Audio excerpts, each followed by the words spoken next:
Hello, hello. Once again, welcome from Photovoice Worldwide. We're very happy to be here for this community webinar led by Josh Lown. And the topic for today is Photovoice, housing, and gentrification. Joshua will be sharing with us his experience. We look forward to hearing all about it. We thank you for being here. We're all about peer-to-peer community, and we're excited about the learning that we will do during this community webinar. We also want to respectfully acknowledge that our headquarters are located on the ancestral land of the Nipmuc peoples in central Massachusetts, and that we honor the Nipmuc Nation's historic and continuing Native community. We're grateful for the nation's ongoing work to maintain their heritage, educate Nipmuc and non-Nipmuc alike, and share their sacred trust in peace and friendship, despite the historic injustices inflicted upon the Nipmuc peoples. Thank you so much for being here today. For the new people coming in as well, let me admit, fantastic. Very short, brief guidelines for today. Questions in the chat and questions at the end of the webinar as well. So we will keep all questions to the end, but please feel free to get the chat active already and pose your questions throughout the session. I'll be monitoring the chat. We will address as many questions and reflections as time allows at the end. We thank you in advance for being professional and kind with your comments and with your questions. We're all here to learn from one another. And as we said, we're recording the session today, and you'll receive a link to this recording through Eventbrite. And I'm leaving the floor to Joshua. Thank you so much for accepting to come and be in community with us today. We look forward to your presentation. Yes, thank you so much. I'm really excited to be here. I'm going to get my slideshow going. I will add one quick caveat. I do appreciate questions at the end and in the chat. However, I can sometimes maybe talk too quickly. I'm going to do my best not to, but if that does seem to be a hindrance to your understanding of what's happening, please feel free to sort of indicate that right away so that everybody can feel included in the conversation. Okay, so hopefully you're all here at the right spot. We are here to talk about a project that I did that incorporated Photovoice in my desire to understand the impacts of housing and gentrification on a neighborhood that I live in, and hopefully talk a little bit more about what that means for impacts looking forward. Just a real quick agenda of what we'll be sort of going through. I'll talk a little bit about myself and my positionality coming into this and sort of what allows me to speak on this and what my experiences are. We'll work through defining what gentrification really is, because it can be a sort of difficult thing for us to sort of land on. We'll discuss what the impacts, both material and more than material, are and why that's important in thinking through this. I'll give some context to the neighborhood that I am working within, and that will lead into us discussing what the project itself was, the Photovoice portion of that project, and looking at how that experience can sort of help shape maybe what we think about as Photovoice as a tool for looking at gentrification-related research and some of the lessons learned from that. And then hopefully we should have plenty of time for questions at the end, and I look forward to that, answering some questions that folks have. So as was mentioned, my name is Josh Lown. I am a fourth-year PhD candidate at the Boston College School of Social Work here in Boston, Massachusetts. I am currently finishing up my dissertation that this presentation is a part of. I'm very excited to sort of get that off my chest in a little bit. I received my master's in social work from Michigan State University in Michigan in the United States. I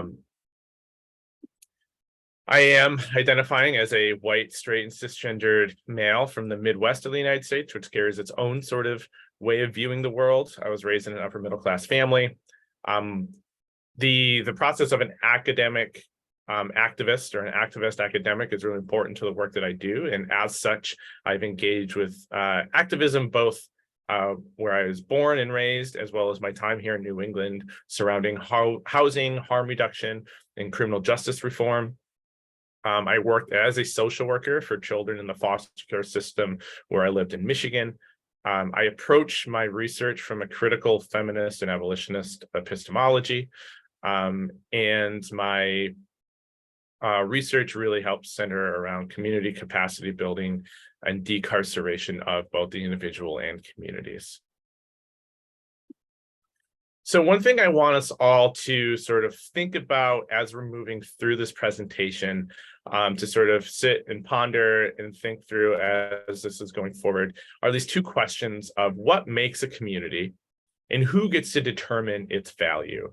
And I think hopefully throughout this process, we'll shift what some of that means and engage with that. But keep these two questions in mind as we're going through this.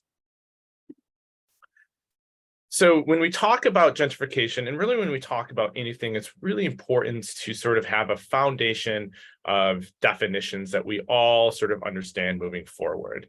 It's important for all of us to know exactly the terms that we're using, so we're all come from a common understanding. Gentrification itself is, although an older term that has existed since around the 50s, its common usage now can mean different things to many different people, both academically, individually, depending on what country you're living in. It can mean a handful of different things. So I want to sort of start with the definition that I will be using when discussing gentrification. The common sort of the common usage of the term gentrification that is most profound in academia, and I think really represents what's happening a lot of the time, is really a four-pronged process. That process begins with a reinvestment of capital into historically divested communities. So communities where policy has really pulled money away from these communities. They've sort of been left to their own devices. There's the housing stock is sort of less to be desired. They need some help in terms of like keeping things up. Money begins to get poured into those communities because people want to start living there. As such, when money is poured into these areas, both federally, state, and privately, that draws in and sends signals that it leads to an increase in high-income demographics moving into these regions. When high-income demographics in the United States, this largely means white individuals from the upper brackets moving into historically divested, typically Black and brown communities, the landscape also changes. And by that, we mean that there's bigger buildings, there's more luxury buildings, they're renovating previously sort of divested housing. And in the process of renovating those, they are increasing the rent. And also federally and statewide, they start beginning this process of greening the area. They'll add more parks, more areas, more businesses, more of these sort of areas that they think benefit, or it's really benefit the community. In the sort of final stage of gentrification, which really has the largest sort of emotional impact, is the direct or indirect displacement of folks who have been living there for quite some time, been existing in this community, and are now being pushed out because the cost of a rent is too high, or other family members have moved out, so they're following that as well. So one thing that this definition has is a sort of material understanding what gentrification is. But what often gets missed when we discuss gentrification is how it's actually experienced by people on the ground, by people who've been living in these communities, what it means to experience this process from beginning to end. So there's a few different ways in which we can maybe understand this sort of theoretically and scholarly. And as I had said, previously, and when we bring in oftentimes academics, economists, and urban planning people, they really take this materialist view of what's happening. It focuses on the material, where we look at gentrification impacting the cost of land, the cost of housing, impacting the economic benefits of new businesses moving in, but this really misses the lived experiences of folks on the ground. Excuse me. So one of the ways that we can think about this is this process called root shock. Root shock is this theory that was sort of built around this idea that displacement is really a trauma that people experience in their lives. And so because of that, there are trauma-based responses that occur for people, similarly to symptoms of PTSD when people experience maybe really violent encounters as well. There's also this idea of what happens to the collective efficacy of a neighborhood. And collective efficacy is really this idea that social cohesion and social control by residents are necessary to build strong communities that care about one another. We do know that gentrification has a real impact on the way communities see each other, the way communities engage with one another, and the way they're able to sort of cohesively survive. When new people move into these areas and when new money comes in, there is an increase in police presence. Police begin to show up a bit more and make themselves known. There are also increases in calls to the police by new residents coming in who have an interest in not having particular things that give them discomfort in the area. They call the police more often. That means there's more engagement with the police by residents who feel less comfortable in these areas. And in doing so, it decreases the social ties and ability to collectively solve problems in the neighborhood, especially with displacement, right? The real social ties that exist here when people are displaced, it cuts a lot of these social ties and it makes it harder for communities to really build strong communities together. So in thinking about this more than material, this beyond the material sort of understanding of gentrification, the question continues to rise up of how can we capture the more than material? How can we really get a standing of what that is? And this is where the Photovoice sort of idea came from for me, and capturing what this more than material meant. This study that I've done incorporates Photovoice among other things, and I'll primarily focus on the Photovoice, but it occurred in a neighborhood of Boston called East Boston.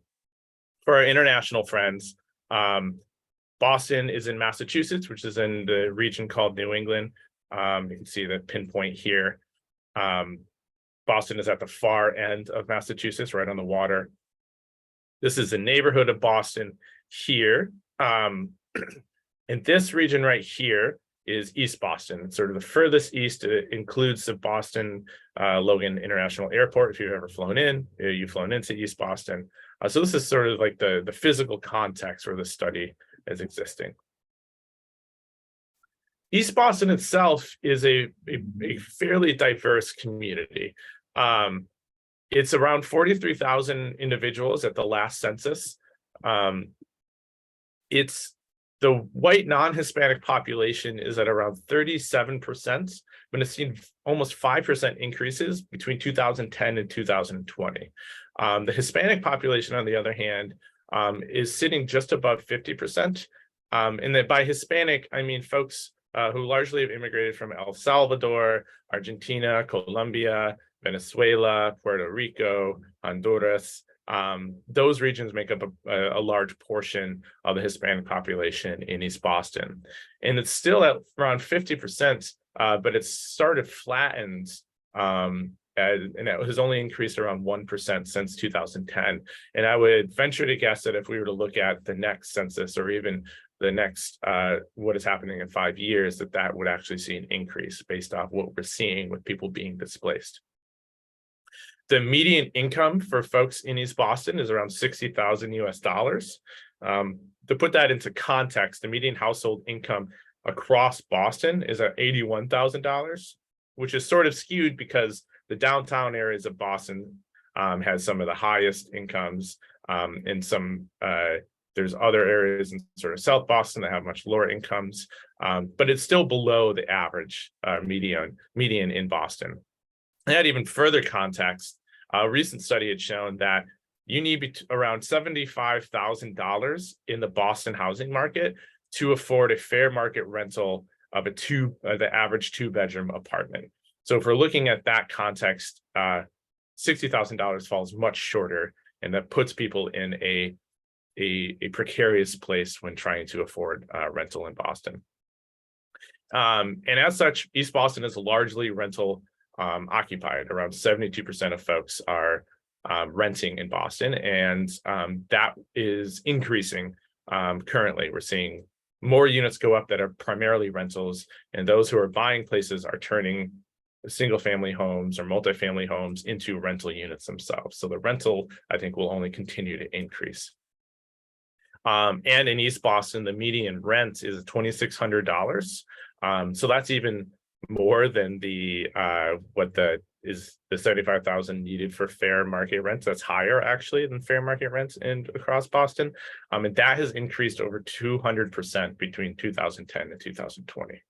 So we're really seeing these shifts really occur in East Boston. So the project itself really wanted to hit at what is occurring for people's experiences here. We see that this is happening, but how are people experiencing these changes? I did a sort of wide range of methodologies to get at this. I did some ethnographic work, walking interviews. I did a geospatial analysis, which I'll briefly talk about, and I can answer some more questions on. But I also did this Photovoice project, which I'll discuss more in depth here. And that I was hoping to capture the sort of visual component of East Boston from the perspective of folks who are living here. The Photovoice session itself lasted 6 sessions, each lasting between an hour and a half. There were 7 participants in total, including an interpreter. As I had mentioned, it's a largely Hispanic community, and I wanted to make sure that they felt comfortable speaking in their native tongue. I am not a Spanish-speaking person, although I'm doing my best to learn more in the process, but I didn't want them to feel hindered in their explanations, and I wanted them to feel safe in this space. So I invited an interpreter from East Boston who knew the community well as well. And that was important to me to include them. And this also included at the end of this, about a month and a half after our last session, a community presentation that I'll talk a little bit about as well. The major themes that sort of came up through this Photovoice session really included about 5 key things. This idea that there is people were taking pictures and representing nostalgia and hauntings as a way, the ways in which people's displacement and the visualization of displacement was sort of a haunting to people. There is this idea of exclusion. People were taking pictures and experiencing things where they no longer felt a part of their community. Fear became a hint as well. People were worried about fear of being their own housing precarity, but also of people moving into the neighborhood that they no longer themselves felt safe being around. When their community and their culture was sort of being disbanded, they no longer felt safe in those communities or felt safe engaging in the park systems that were being created for folks. Again, the sense of loss, that they are losing community, losing space, losing relationships. And further, this idea that all these positive changes that were happening in the community, renovations of buildings, adding park systems, that this was not done for us, us being residents who have been here a long time, that these were to draw new people in, which made people feel even more excluded from these changes. To sort of look at some of the pictures that were included in this, there was to use the pictures in the term of nostalgia and hauntings. This was a photograph that was taken by an individual looking sort of down East Boston, where they used to be able to see the harbor. If you remember, sort of visual, East Boston is separate from mainland Boston. There's a harbor that is in between them. And you used to be able to see the water of the harbor and the downtown city just beyond that.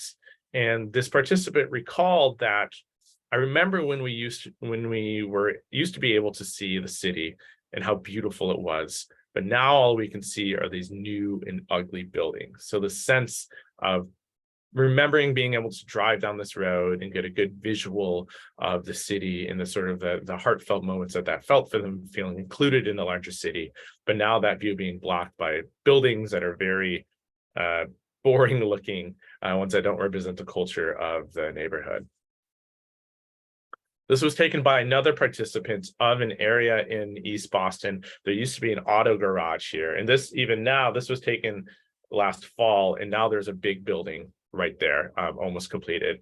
Where there used to be an auto body garage, there is now about 90 luxury units are being put there, blocking the view from people who have lived there historically. And across the street that's not shown is a large park system that people have. And this individual had felt like they're noticing these new buildings going up on the edges of East Boston and not in the middle. And that they had mentioned that they're building these new buildings close to the parks and the train systems and train stations so that they don't have to walk through the neighborhood, because they don't want to meet us. They don't want to be engaged in the neighborhood. And this is sort of visual representation of that. And then, and finally, another theme I want to hint on is this theme of fear. So this is taken by an individual who they themselves do not speak any English.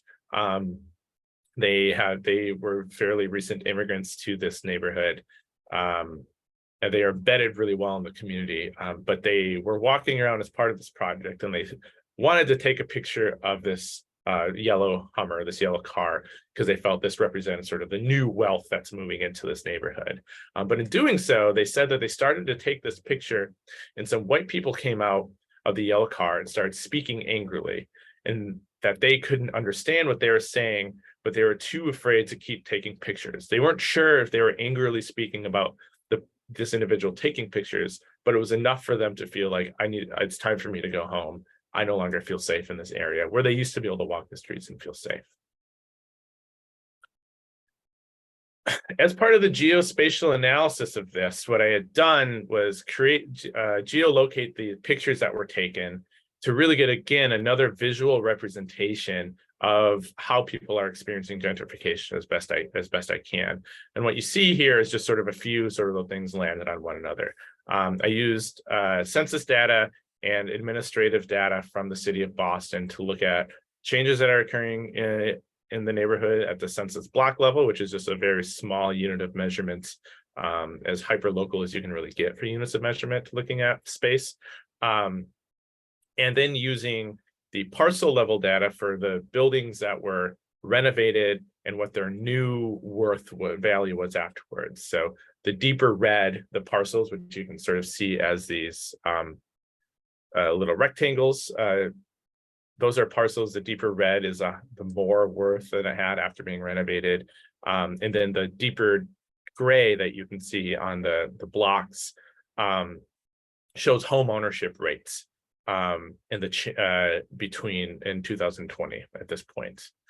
So higher home ownership rates sort of in the center and sort of outside, and lots of rentals on sort of the outer side. And you can see the crosshairs are where all the photographs were taken. And just a few of those pictures I've shown here to look at where these pictures are in reference to what is happening in the neighborhood as a way of adding a dynamic to that. So the community presentation itself, like I said, occurred about a month and a half after the last session began. And that was because just trying to coordinate with the group. Winter was there and people didn't really want to do much when it was in the deep, deep winter here in Massachusetts. And unfortunately, 2 participants decided that they weren't able to make it to this despite our best efforts, but they allowed for us to put their posters up. So we had 5 of the participants and the community partners that were engaged with this as well, presenting the work that happened. And it was held in the same room that we built the presentations to begin with.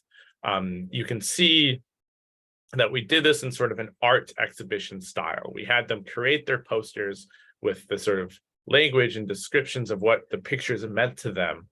And the ability for people coming in to sort of walk around as if it were an art exhibition and ask questions from each of the individuals about what is going on in these posters, what are they sort of feeling. There was a large community presence here. People were very excited to attend. I had some of the participants themselves invite their family because they were very proud of the work that they had done. Which was very meaningful to me, that people were so excited they want to bring their family to it. But we also, very important to sort of the action orientation of Photovoice, we were able to get 2 city council representatives. One of them was a city council member, and one was a representative of another city council member to come in attendance to experience both the pictures and listen firsthand of what's happening. Sadly, You see in this top photograph, this individual talking to one of the city council representatives about their photographs. At the very beginning, we learned that him and his wife, who were both part of the Photovoice session, were on the brink of losing their housing and their rental because the landlord was increasing it by $500 for the next month and demanding that they pay that or move out. And they're both on fixed incomes. And it was nice to have the representatives there to hear that this isn't just a thing that is abstractly occurring, but there are individuals here who were proud of their work and wanted to take pictures of it, who are also about ready to face housing insecurity and not sure what the next month or two was going to look like for them. And they were both able to talk deeply to each of these members about their experiences, both in the photographs and their individual experiences, which allowed them to sort of feel more confident moving forward that they have a place in this sort of community. We also invited the city council members who attended to speak directly to the participants, talk about why they're there and what they're going to be doing for our community, and sort of put them on the spotlight to say, you're here, you're listening. What's the next stages for you? How are you going to sort of take this seriously? Which allowed people in the community to feel both hopefully heard, but also put a little bit of fire under the representatives to say, okay, you're showing up, but what are you going to do when you're at city council next time? How are you going to be representing our community? So I want to sort of also talk about, I've talked about a lot of what gentrification is and how we can experience that. But part of why I wanted to bring Photovoice into this was because of its visual component and sort of how Photovoice can be really used as a tool to understand gentrification, both research-wise and in our activism surrounding housing and housing insecurity. As I sort of mentioned, the impacts of gentrification are largely visible. The first thing that we think about in a gentrifying neighborhood is the way that the neighborhood looks now. Whether that's demographic wise or typically it's the buildings. When you drive into a neighborhood, you know it's gentrified based off the bars and the coffee shops that have moved into that area. And that's sort of the first thing. And that visual representation, I think, is very useful in our understanding of that. But because of that, photographs can capture this visual component, but the stories that attach to that and the individuals who are on the ground taking these pictures really add communal meaning to what's occurring in these pictures. It's not just look at this unique coffee shop, but it's this coffee shop used to be a Salvadoran restaurant, and they had to move out because rent became too high, and that was a community location for us. It adds a whole different dynamic than folks who are maybe outsiders may think, oh my God, I love espresso, I'm going to go to this new coffee shop, without knowing that this used to be something meaningful to the community that's no longer there. Photovoice itself is inherently a participatory act. It's inviting people to go out into their community and take photographs and make meaning as a group together. Community members themselves get to determine the definitions of and the relationships to these things, right? To gentrification, to what's happening largely. What do these changes mean to individuals? They get to be the ones who take the pictures, be the researchers in the community. My role was to invite everybody there and sort of guide the discussion, but they were the ones doing the real research. I was just allowing and listening in and taking part and adding my voice where I thought it was necessary. But it is participatory in that they get to go out and make the meaning themselves and then communally talk about what was happening here. Again, it's inherently action-oriented. We get to share experiences in the language that politicians and policymakers can understand. Photographs, even if a policymaker is saying, I want to do something about this, but I don't know how to shift the perspectives of people who are also on city council, you can use photographs as a visual representation with the language and the stories next to it that add a completely different and unique dynamic that speaks to folks in ways that tables and numbers just don't have the same impact. And as importantly, when you're bringing community in to do research, when you want to make the community members a participant in the research and really the headliners of the research, photography is less intimidating to work through than an interview is, than conducting a focus group on how people are feeling, than even filling out a survey. It can get at more things and can feel less intimidating than other aspects of traditional, I use in scare quotes, research really embeds itself in. Some of the lessons learned, I think, are also important. Language was very, very important as part of this, both in having the interpreter. If I were to only invite people who spoke English, I would have left out a significant portion of the population who are actually experiencing the gentrification that's occurring. Or I would have had people who could not understand me very well and were forced to shift their own understanding of how to use language, which left out a bunch of meaning.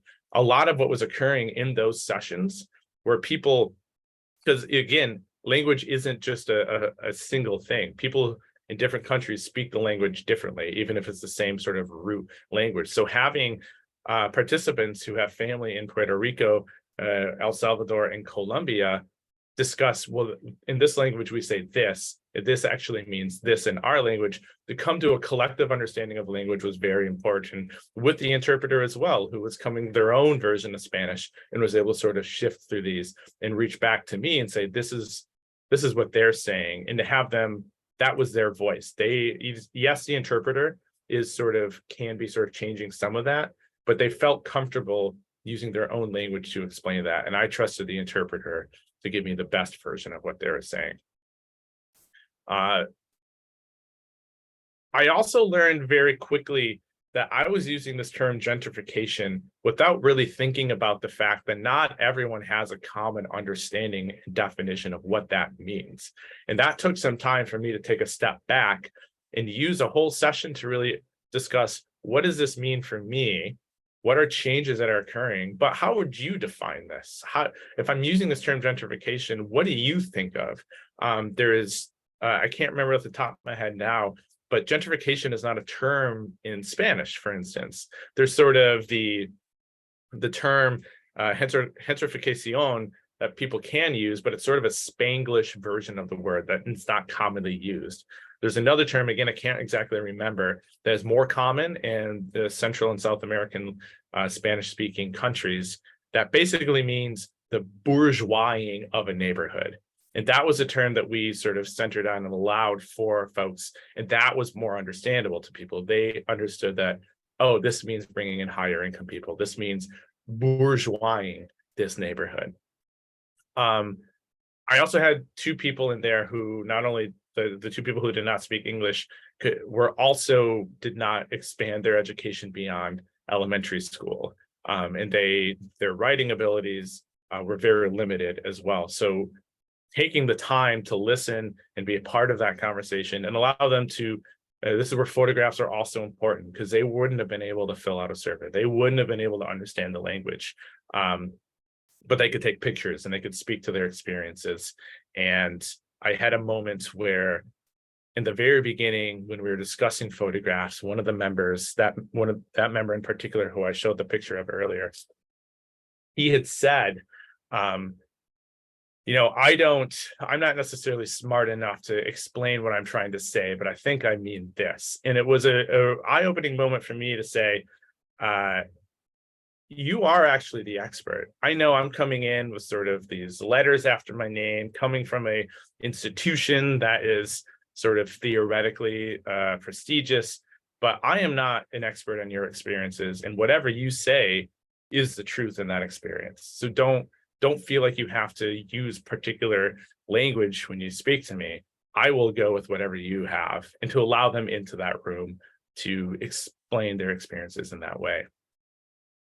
It's also important, I went in knowing that I was going to need a community partner as a gatekeeper with a vested interest in the research that was occurring to allow me into those spaces. The organization that I really leaned on is a mutual aid organization here in East Boston. And they were really helping me get people in the doors. They trusted the work that I was doing. And I'm continuing to give back as much as I can. But having people in the community, having an organization who can bring people to the table that the community trusts in was incredibly important. Because I live here, but I've only lived here just under 2 years at this point. So I am not a local. I'm becoming a local. I'm becoming a good neighbor, but I am not a trusted member. I wasn't at that point. I needed people to sort of vouch for me and as best as I could. It's also important, it was something I was continuously thinking about, was whose voices are in the room. Again, we had 7 people in a community of quite a bit. But it was important for me to have people who have lived experiences. And this is where language became important. This was a thing that I was constantly thinking about, was not myself pulling away from speaking too much, especially when making meaning of pictures.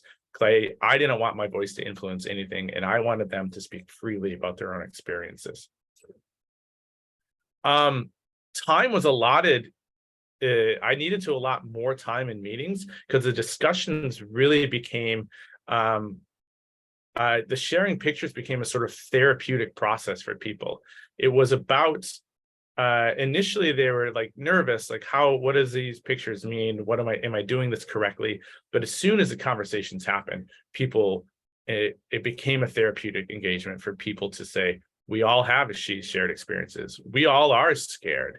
And I'm not the only one who's thinking that I'm scared, and allowing them to comfort one another. We had moments where people were crying, both in the sense of loss and in their own fear, and allowing that space, not trying to push through like, okay, can we get to the next picture, but sitting with that. And if that meant adding another session on, then that meant that wasn't more important than sort of cutting off this experience that people are having, building community in this space.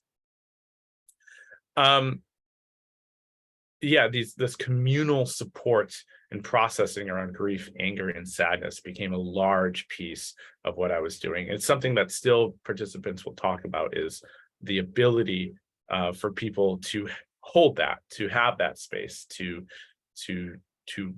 experience that with one another. I've had 2 participants who have since then really engaged even more with the community. And I'm not going to take credit for that, of course, but I do know that they've wanted to engage more with the mutual aid organization, and they've connected more people with these things. And they're excited about doing more photographs, taking more pictures. I still have members come up to me with pictures and saying, look at this other thing I took a picture of, even outside of the Photovoice group itself.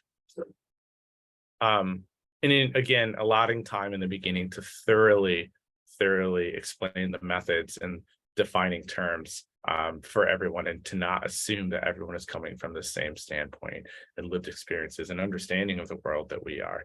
And that, again, if it means extending beyond the time that you had allotted, then you have to be open to that. That is sort of the presentation that I have. I know it's fairly brief, but I wanted to make sure that there's plenty of time for questions and discussions about things. So I would like to open that up, and in doing so, I'm going to stop sharing. Oops, there we go. So I can see all of your wonderful faces. Thank you, Josh. Thank you so much. This was inspiring. We have a few questions in the chat already, and I'm encouraging everyone to feel free to comment, question in the chat. The first question from Laura. How did you recruit participants for your study? Yeah, great question. I had sort of hinted at it, but I used my community partner as sort of a guidepost for me. We discussed how we wanted to recruit together, knowing that I was also going to recruit outside of just them. But what were they going to do? What was their role in this? Every flyer that I made went through them, both for help and interpretation, but also for their signing off and saying, yep, this is a flyer that we can get behind. This is an experience that we can get behind. So the recruitment was really twofold. It was relying on my community partners through their networks, the WhatsApp group that we have, the sort of other groups that they have, and their connections to bring people to the table. So having a trusted organization say, yep, these are the right people. also the first session actually was a little bit less people, and I had a community partner member who wanted to sit in on these sessions who came in and said, hey, these two people, I was just talking with what some of the needs that they have. And I mentioned that you're doing this group. So I just brought them in. I hope that's okay. And I said, of course, like this is what this is about, is sort of having this experience. The second way that I did that was flyering through like Nextdoor and Facebook groups that were involved, particularly with East Boston, using the same flyers that I was co-created with the folks at Mutual Aid East Boston. So I did that both ways, is flyering largely through online platforms where people congregate and talk about what's happening in the neighborhood, and relying on my community partners. And I can tell you that relying on my community partners was how I got people in the door. The flyering got people asking questions, but they did not follow through in the same way that the engagement with the community partners really brought people into the door.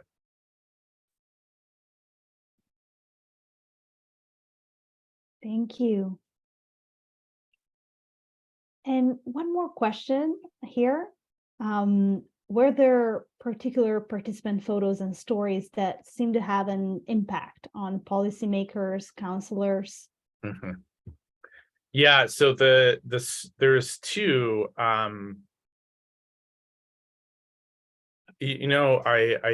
don't know if I included the one poster that people that was really had a large impact. I'll see if there's people are waiting on questions to quick find it and share it. But I think it was really, really nice.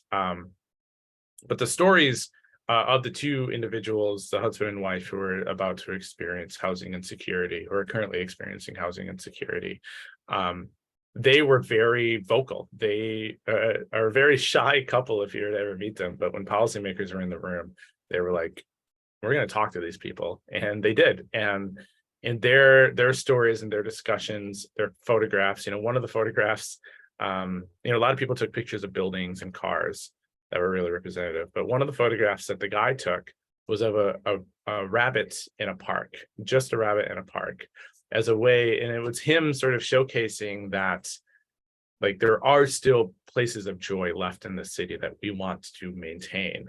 And that was another sort of powerful experience, because it wasn't just sadness. It wasn't just sort of fear. Those are all there and very prominent. But there are moments where people saying that there is joy here that we want to maintain, which is where the sadness and anger comes from. So that, and then another person, like I said, had a poster. They had a lot. They were very focused on their own home. Their parents had owned it for generations. They are immigrants from El Salvador. And they had a backyard with a garden because they got a lot of sunlight. They were able to see sort of the river on the other side. And then a new building came up and sort of trashed their fence, it's huge now, so it blocks the sunlight to their garden. And she was very upset about this because she's seeing her family experience this loss of what their home used to be and look like. And she had written on her poster, "Do you see the problem? If not, you're a part of the problem." And that, I think, for a lot of people, especially the counselors, really hit home, because some of them had mentioned that they experienced a little bit of housing insecurity, or at some point did, and are also the people in the room who are helping approve some of these bigger buildings going through. And that was really impactful for them. Wow, that's very moving. Thank you for sharing this. And we have more questions in the chat. I'm so happy Excellent. to see people participating into this conversation. So Sarah is asking, did participants discuss or propose possible solutions or useful responses to gentrification, and talk with policymakers about what policies might make a difference? Yeah. So a few different moments, folks had talked about what they sort of saw. I think initially participants were nervous about, like, again, well, we're not the experts, we'll share our experiences, but we're not the people who make these decisions. It's sort of like ways in which power is obfuscated for people and feeling as though they don't have a real hand in creating these solutions. But one of the biggest things that people talked about was just wanting to be in the room when these decisions are happening.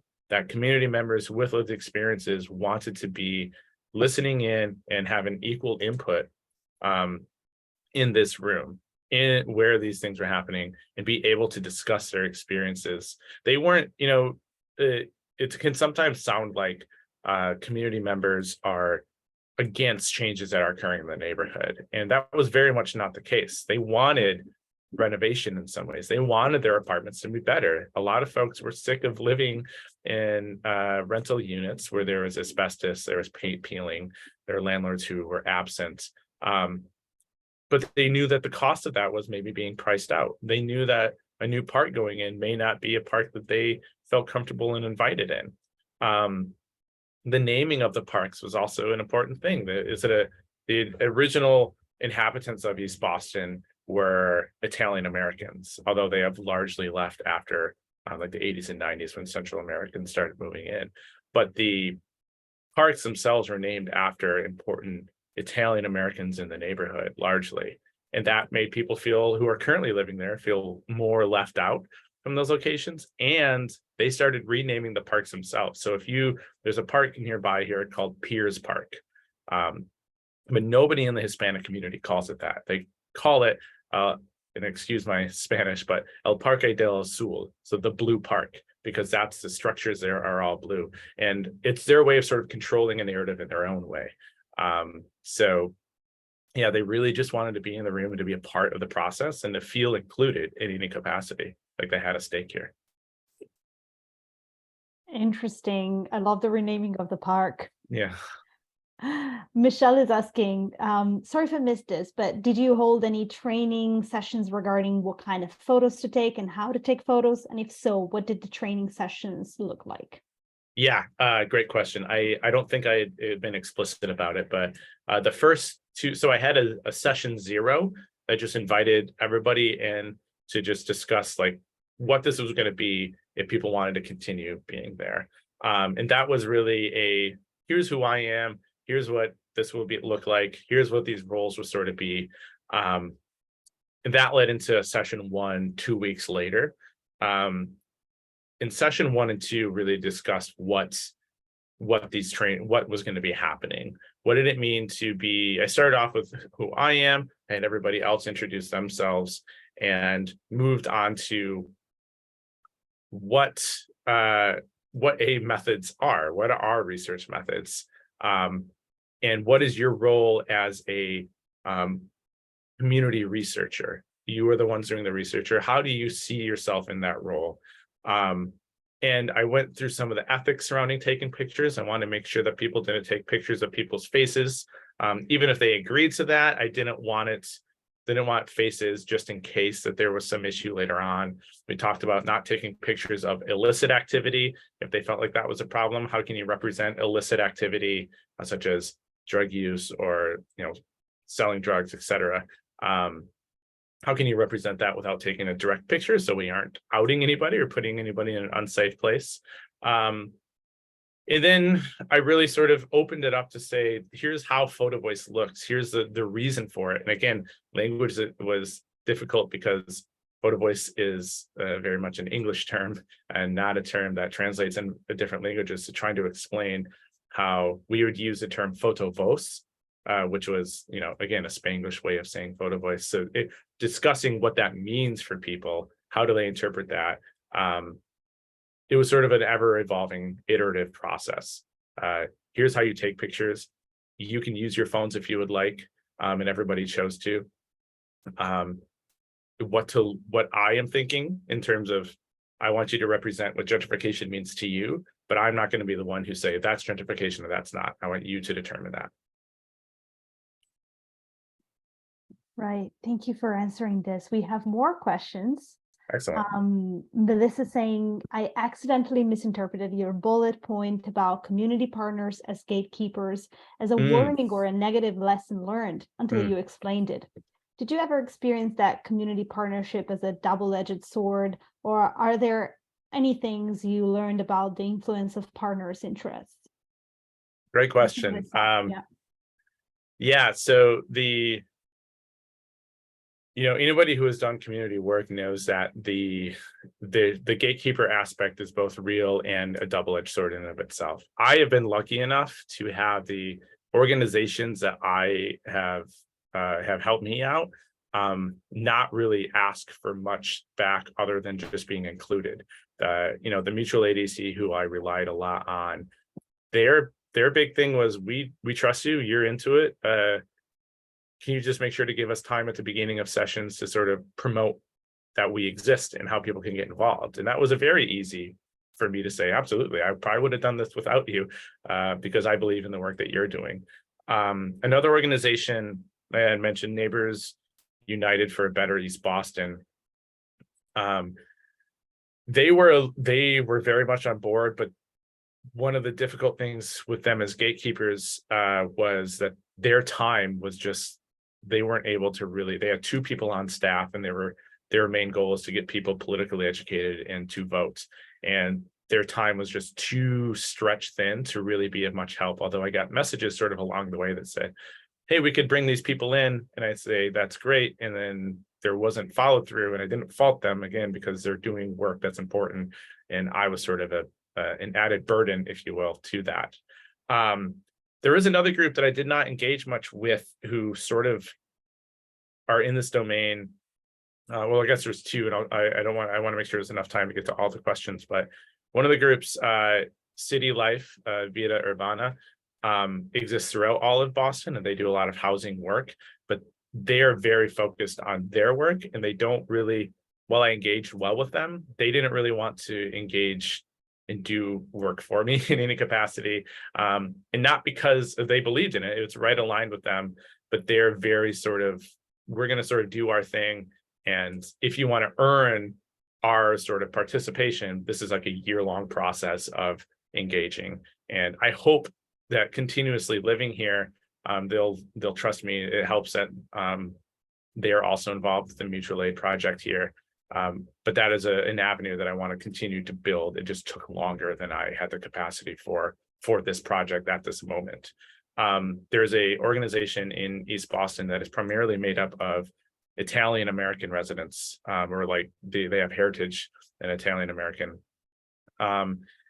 They were not necessarily on board with this. It's a very tough subject because they are against changes that are happening in the neighborhood, but from a completely different perspective, where mutual aid folks are worried about displacement. They're worried about home values, and they're worried about what their homes used to look like. And that's important. And I wanted their voices there, but they were sort of leery that I was involving myself in what they saw as an anarchist organization. And their perceptions of the world again, I interviewed some of them, but they were a little more leery on outsiders. And once they knew I was sort of engaging with this primarily Hispanic organization, who they sometimes work with themselves, felt a little bit less compelled to want to work with me. So that would have been a great gatekeeper to a lot more of the older sort of generation of people. But at that point, it just wasn't working out, and I wanted to put my energy in a different area.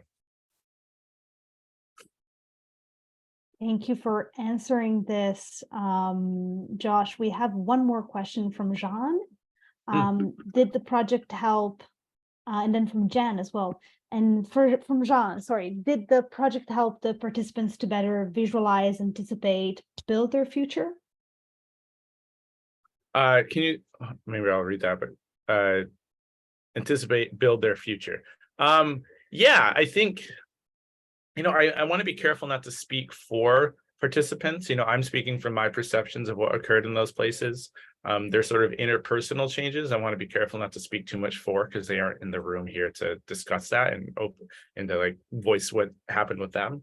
However, it helped them. There was sort of like a leeriness of like, our picture is really going to be a thing that's helpful to us, or like taking these pictures is going to be meaningful. I had a participant who I mentioned, who was worried about her family home. She stopped coming for a session because she said, I just don't know if like pictures, like, what is this going to do for me? And so I reached out to her individually and said, we'd love to have you continue to be a part of this.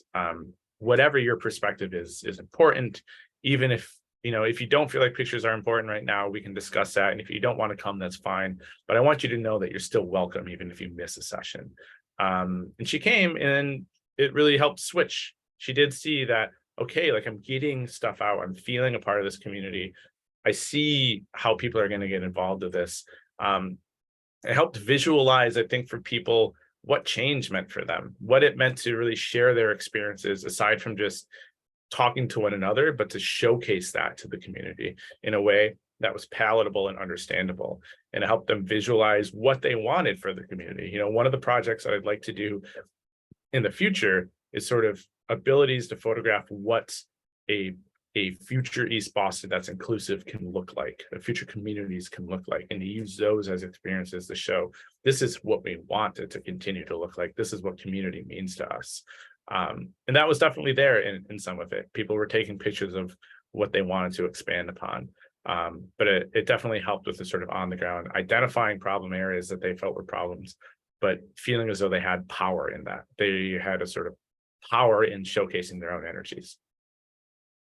Right. Fantastic. We're wrapping up this beautiful conversation. So interesting. We have one more question for tonight, actually for today, for you guys in the US.